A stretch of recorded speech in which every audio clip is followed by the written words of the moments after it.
Son las 8 de la mañana, las 7 en Canarias.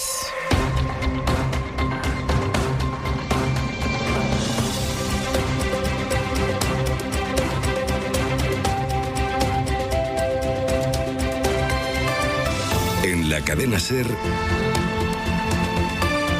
Hoy por Hoy, con Ángeles Barceló.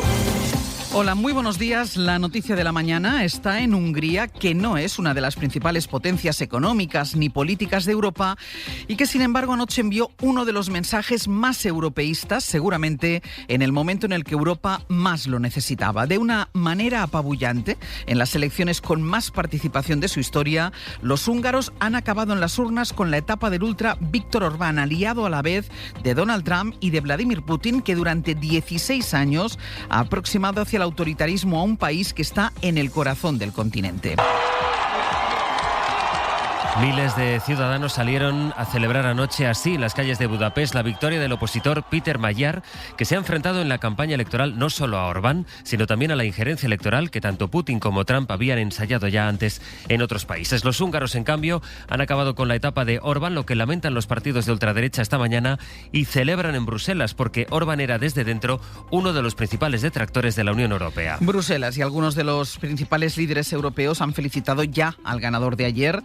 Pedro Sánchez ha destacado que ganan Europa y los valores europeos, mientras Feijóo y varios dirigentes del PP responden que esta es una victoria del PP europeo, que la izquierda no ha sacado ni un escaño y que su próximo gran éxito europeo se dará en España. Seguramente la más efusiva en el PP haya sido Cayetana Álvarez de Toledo, que ha escrito: bravo, bravo, bravo. El siguiente en la lista, Sánchez, el Orbán del Sur. Santiago Abascal, con quien, por cierto, el PP trata de acordar ahora mismo 3 gobiernos autonómicos después de haber puesto por escrito las bases para futuras coaliciones, asegura que esa derrota de Orbán pone en peligro a Europa ante lo que él llama invasión islamista. Sastre, buenos días. Buenos días, Barceló. Estamos conectando desde primera hora con el enviado especial de la SER en Budapest, que es Antonio Martín. Antonio, buenos días de nuevo. ¿Qué tal, Ángel? Buenos días. Había ciertas dudas sobre si Orbán iba a aceptar el resultado o lo iba a cuestionar, pero ha sido tal su contundencia que no ha tenido más remedio que asimilarlo tras una campaña en la que ha recibido el apoyo de Putin y de Trump. Sí, al final le ha resultado imposible a Viktor Orbán no aceptar la derrota cuando ha sido tan contundente. Péter Magyar obtiene 138 diputados de 199, así que el líder ultraderechista no se enroca en el poder y cede el mando. Aquí directamente hablan de un trono y del final de un reinado. A Magyar resumía anoche así frente al Parlamento Nacional el resultado. Közösen leváltottuk az Orbán rendszert, közösen. Hemos puesto fin al tiempo de Orbán, hemos liberado Hungría, decía, y a partir de aquí una reacción en cadena. Primero porque Magyar tendrá mayoría suficiente para rehacer prácticamente el Estado húngaro. Lo segundo, porque de nada le ha valido a Trump enviar aquí a Marco Rubio en febrero y a J.D. Vance hace unos días para apoyar a su mayor aliado en Europa. En tercer lugar, Putin pierde a su caballo de Troya en el corazón del continente y por último Bruselas puede retomar la agenda de asistencia a Ucrania sin tener una voz que constantemente lo estaba bloqueando todo. Tendremos más tiempo en el abierto, Antonio, pero vamos a situar brevemente quién es el ganador de las elecciones, quién es Péter Magyar y por qué celebran en Bruselas esta victoria. Magyar es un político conservador, viene del propio partido de Viktor Orbán, del que se salió hace un par de años, cansado, decía, de la corrupción y del clientelismo de la formación. Ha pasado de ser un tecnócrata del amplio aparato de partido de Orbán a convertirse en una especie de líder antisistema capaz de aglutinar a la oposición en un partido transversal y que no tenía historia pasada en este país como estista. Estos días he ido hablando con el politólogo húngaro Márton Bene, que anoche me decía esto sobre Magyar. Magyar is trying to signal the opposite by que Magyar sabía que una manera de ganar era presentarse como lo opuesto de Viktor Orbán, como un líder europeísta capaz de acceder a múltiples públicos. Magyar, en todo caso, que es eurodiputado, se alinea con el Partido Popular Europeo. Es cierto que se va a aliar con la Unión y con la OTAN, que condena la invasión de Ucrania, pero no esperemos ver en él un progresista porque, por ejemplo, va a mantener una política dura contra la inmigración. Vuelvo luego contigo, Antonio. Gracias. A vosotros. Por repasado ahora, al empezar las reacciones aquí en España del lamento de Abascal a la felicitación de Sánchez y del PP, que le dice al presidente del gobierno español que esta es una victoria del Partido Popular Europeo y que la izquierda no ha conseguido aquí ningún escaño. Del PP europeo es Ursula von der Leyen, que ayer escribió: Hungría ha elegido a Europa. La derrota de Orbán supone la derrota de un aliado de Putin, que era al mismo tiempo el gran aliado en Europa de Donald Trump, al que vuelven a apuntar todos los focos para saber qué va a pasar ahora con la guerra en Irán. Este es el otro gran asunto del día. Ayer terminaron sin acuerdo las negociaciones en Pakistán entre Estados Unidos e Irán. No hubo acuerdo, tampoco hubo ruptura, hasta que luego llegó Trump y anunció que piensa bloquear el estrecho de Hormuz, lo que ha vuelto a poner el barril de petróleo por encima de los $100 esta madrugada. La semana pasada la noticia fue el alto el fuego y esta semana empieza con la noticia de que no sabemos qué va a pasar con ese alto el fuego. De momento, lo que ha anunciado el Comando Central del Ejército de Estados Unidos es que a partir de esta tarde impedirán el paso de todos los buques que vayan o que procedan de cualquier puerto iraní. Vamos a Washington. Miguel Ángel Muñoz Encinas, buenos días. Hola Ángeles, buenos días. El bloqueo naval comenzará esta tarde a las 4 hora española. Trump dijo que impediría todo el tráfico marítimo del estrecho de Hormuz. Sin embargo, el Comando Central del Ejército estadounidense ha aclarado esta madrugada que solo se bloquearán los buques que tengan como origen o destino puertos iraníes. Este anuncio llegaba tras el fracaso de la negociación con Irán en Pakistán. En una entrevista en Fox News, Trump dijo ayer que todo iba muy bien, que estaba cerrado al 95%, pero que hubo un problema. Que Irán quiere tener armas nucleares y eso, decía Trump, no va a pasar. Entonces la presentadora de Fox le preguntó directamente: si Irán no abandona su ambición nuclear, ¿seguirá destruyendo el país?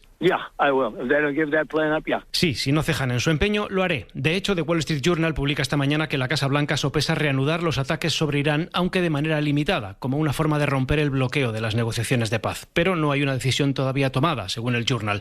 Además, en la misma entrevista, Trump también aseguró estar convencido de que Irán volverá a negociar y a aceptar todas sus condiciones.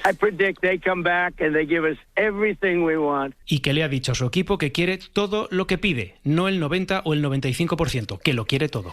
Pablo Morán, buenos días. Hola Ángeles, buenos días. Visto lo que dice Trump y lo que publica la prensa de Estados Unidos hasta ahora, con esa posibilidad de que vuelvan los ataques, ¿qué nos podemos encontrar en las próximas horas? Bueno, esto es un pulso por la resistencia y ya estamos viendo el inicio de una nueva escalada verbal. Ya veremos si bélica, porque hay mucha incertidumbre sobre si se mantendrá o no el parón de 2 semanas establecido por Trump para facilitar las negociaciones. Pero de momento, Irán ya ha respondido a ese anunciado bloqueo de Trump. Su ministro de Exteriores advierte de que el país no se rendirá ante nuevas amenazas. El presidente del Parlamento iraní se burla de ese anuncio de Trump. Disfruta de los precios actuales de las gasolineras, le ha escrito en un mensaje, y la Guardia Revolucionaria avisa de que el movimiento de buques militares hacia Hormuz será considerado una violación del alto el fuego. Está claro que el pulso era y es, lo estamos comprobando, el control de ese estrecho es en realidad uno de los pulsos en el marco de la negociación, porque luego está Líbano. Netanyahu se plantó ayer al sur del país para visitar a sus tropas y recordarles que la guerra allí contra lo que queda de Hezbollah continúa, independientemente de cómo salgan las negociaciones de esta semana entre Líbano e Israel, y poniendo en riesgo ese diálogo entre Estados Unidos e Irán. No hay nuevas fechas para esas conversaciones, pero ninguna de las partes las descartan, a pesar del fracaso de este fin de semana. Gracias, Pablo. A ti, hasta luego. El nuevo objetivo en las declaraciones de Donald Trump es el Papa León XIV. Ahora, en su red social, Trump ha escrito que el Papa complace a la izquierda radical. Dice que es débil con el crimen y es terrible en política exterior. El Papa León debería ponerse las pilas como Papa, decía. Y le han preguntado al propio Trump por qué ataca ahora por escrito a León XIV. Dice que no le gusta lo que está haciendo, que no está haciendo un buen trabajo. Supongo que le gusta el crimen. No queremos un Papa que diga que el crimen está bien. No soy fan, dice Trump, del Papa León. Bueno, con Trump y con la guerra de Irán de fondo, con el escenario internacional tan revuelto, el presidente español ha empezado una nueva visita oficial a China que le va a llevar a entrevistarse de nuevo con Xi Jinping. Esta madrugada Pedro Sánchez ha pedido a China que abra su economía, mientras, sin mencionar directamente a Donald Trump o a Víctor Orbán, ha defendido una Europa más unida y también el orden multilateral. Enviado especial a China, Guillermo Lerma, buenos días. ¿Qué tal? Buenos días. Ese es parte del objetivo de esta visita, aprovechar la buena relación que España presume tener con Pekín para pedirle a Xi Jinping que haga más. La Moncloa valora que ante el viraje de la primera potencia del mundo, la segunda defienda claramente el derecho internacional y el multilateralismo, pero el presidente cree que el gigante asiático puede hacer un esfuerzo mayor. Sé que China es plenamente consciente y está haciendo mucho, y lo celebro, pero creo que China puede hacer más. Por ejemplo, exigiendo, como está haciendo, que el derecho internacional se cumpla. Ya hace 2 años Sánchez pidió a Xi que mediara para acabar con la guerra en Ucrania. Ahora reclama que asuma ese papel aprovechando su influencia en Irán. Pero la agenda que inicia hoy el presidente busca también equilibrar las relaciones económicas entre Madrid y Pekín. Necesitamos que China haga lo mismo, que se abra para que Europa no tenga que cerrarse, que nos ayude a corregir el actual déficit comercial que tenemos con ella. Y por eso Sánchez ha pedido a China que abra su comercio para acabar con un déficit que ha calificado de insostenible. Así empieza una semana que deja lluvia en el sureste del país, Jordi. De hecho, será en el Mediterráneo donde todavía caerán algunos chubascos más intensos en Baleares, pero en la mayor parte del país va a hacer más sol que los últimos que ayer, pero con temperaturas claramente más bajas, ambiente incluso fresco, con viento todavía fuerte y la mejor noticia, con la lluvia de las últimas horas se reduce mucho la concentración de polen, también de polvo del Sáhara, la calidad del aire será mucho mejor. En Repsol te damos el doble de ahorro en tus repostajes. Además, extendemos la promoción hasta el 3 de mayo. Porque si eres de Wilet, ahorras 10 céntimos litro en saldo. Y si además tienes la luz con Repsol, ahorras 20 céntimos litro. Y si tienes más productos contratados con nosotros, ahorras hasta 40 céntimos litro. Como ves, es más fácil ahorrar repostando con Wilet que contártelo en 30 segundos. Más información en Repsol.es. Repsol, con toda la energía. ¿Eres un profesional de las reformas? Ahora Opel y Brico Dépôt tienen algo para ti. Por cada 100 euros de compra en Brico Dépôt, participa en el sorteo de un Opel Vivaro. Hazte del Brico Club Pro y haz rodar tu negocio con la ingeniería alemana de Opel. Más herramientas, más espacio, más posibilidades. Porque te lo mereces, Pro. Más en bricodepot.es. ¿Quieres ahorrar hasta un 20% en tu seguro de coche? Calcula tu presupuesto de forma rápida y sencilla en allianzdirect.es y contrata tu póliza online a un precio directo. Allianz Direct, directo a tu ahorro. Soy Carlos Arguiñano. Si quieres un ahorrico que vale la pena, aprovecha estas ofertas. Ahora en Lidl nueces al natural por 1,99 ahorras un 20% y con Lidl Plus 2 lomos de salmón por 4,49 ahorras un 18%. No aplicable en Canarias. Lidl, vale la pena. En la cadena SER, Hoy por Hoy, con Ángeles Barceló. Hoy se retoman los 2 grandes juicios en los que está atrapada la agenda política y judicial de este país. El juicio Ábalos por las mascarillas y el de la Kitchen. En ese caso, Miguel Ángel Campos, buenos días. Buenos días, Ángeles. Podremos escuchar esta semana a los agentes que participaron en la trama para espiar a Luis Bárcenas y conseguir las pruebas que tuviera de la financiación irregular del Partido Popular. Sí, arranca la segunda semana del juicio a este supuesto asalto al Estado de Derecho desde el corazón del mismo Estado. Hoy comparece el inspector jefe de Asuntos Internos que ha situado a la cúpula de Interior y a la Policía Política en el banquillo por ejecutar la operación para destruir las pruebas que tuviera Bárcenas sobre la caja B del PP. El inspector también consideró relevantes los audios de Cospedal que no fueron tenidos en cuenta para investigarla. Y a partir de mañana, gran parte de los 70 agentes y oficiales de la policía que espiaron a Bárcenas sin que supieran que estaban haciendo algo ilegal. Un juicio en el que los principales acusados, el exministro del Interior y su mano derecha, intentan eludir su responsabilidad en el uso de fondos reservados para la ejecución del operativo, pero la ley que los regula es clara. Ellos eran los principales responsables y en todo momento podían revisar el detalle del gasto en cada operación. Campos, gracias. Hasta luego. En el caso de las mascarillas comparece quien fue director de carreteras, que está siendo investigado por el reparto de supuestas mordidas. Isabel Vega. Buenos días. Será a las 10 de la mañana cuando se retome el juicio con una cuarta sesión que prevé escuchar a 8 testigos. Destacan algunos nombres, como el de quien fue director general de carreteras, Javier Herrero, que está investigado en la Audiencia Nacional por el supuesto reparto de mordidas por obra pública. Él será el último de la mañana y es el primero de una lista de exaltos cargos convocados a lo largo de la semana. Llega en el día en que también está citado Claudio Rivas, el empresario de hidrocarburos que habría estado tras la compra de un chalet para Ábalos en Cádiz y tras los fondos que Carmen Pano dice haber llevado hasta la sede del PSOE. Junto a él testifica Manuel Sayés, otro imputado de hidrocarburos que habría conocido las maniobras para conseguir una licencia a golpe de sobornos. Además está citada la mujer de Koldo García, Patricia Uriz, a la que leímos referirse a los billetes como soles, lechugas y chistorras en las conversaciones con su marido.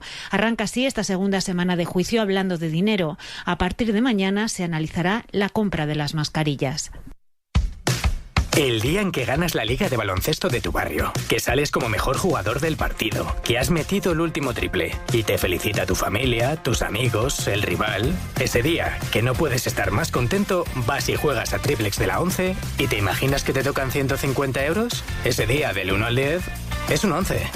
Con las alegrías que te da Triplex de la 11, convierte un día de 10 en uno de 11. 11. Bien jugado. Juega responsablemente y solo si eres mayor de edad. Papá, ¿qué me vas a preparar para mi cumple? Estoy en el Corte Inglés y, bueno, puedo escoger algún vino que te guste o pregunto, que aquí me recomiendan muy bien. Un Gran Reserva si haces un asado de los tuyos, un Verdejo si prefieres pescado o un Albariño si me sorprendes con marisco. Y claro, un buen cava, que tendrás que brindar por mí, ¿no? Supercore, Hipercore y Supermercado El Corte Inglés. ¿Qué necesitas hoy? En tienda web y app. ¿Qué hay detrás de Don Simón? Las naranjas de nuestra tierra, apreciadas en todo el mundo por su sabor único y por su excelente calidad, lo que hace que nuestro país sea reconocido como la huerta de Europa. Don Simón, número 1 en zumos exprimidos. ¿Estás nervioso, irritable o desanimado? Tranquilo, toma Ansiomed. Ansiomed con triptófano, lúpulo y vitaminas del grupo B contribuye al funcionamiento normal del sistema nervioso. Ansiomed. La sombra de la tentación avanza imparable. Tú ya sabes de qué va esto. No te confundas, esto va de amor. La prueba de amor más exigente de la televisión. Comienza La Isla de las Tentaciones. Lunes, martes y miércoles a las 10 menos cuarto en Telecinco.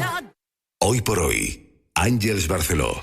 El Ministerio del Interior está censurando la documentación que custodia en su archivo general sobre la dictadura franquista. Esto es lo que denuncian al menos investigadores, académicos y familias de represaliados. La SER ha hablado con varios de ellos que cuentan que el Ministerio les entrega los documentos con nombres tachados, incumpliendo, por tanto, la ley de memoria. Hablamos de una gran cantidad de material que no debería estar ya, de hecho, en ese ministerio. Es una información de Laura Gutiérrez. El Ministerio del Interior alberga todavía todo este material documental inédito del franquismo, aunque por ley solo podría tener archivos con una antigüedad máxima de 30 años. Es el primer incumplimiento que señalan los académicos, pero hay más. No dejan ir a los investigadores, no dejan ver los catálogos de documentación, tardan en muchas ocasiones un año en responder.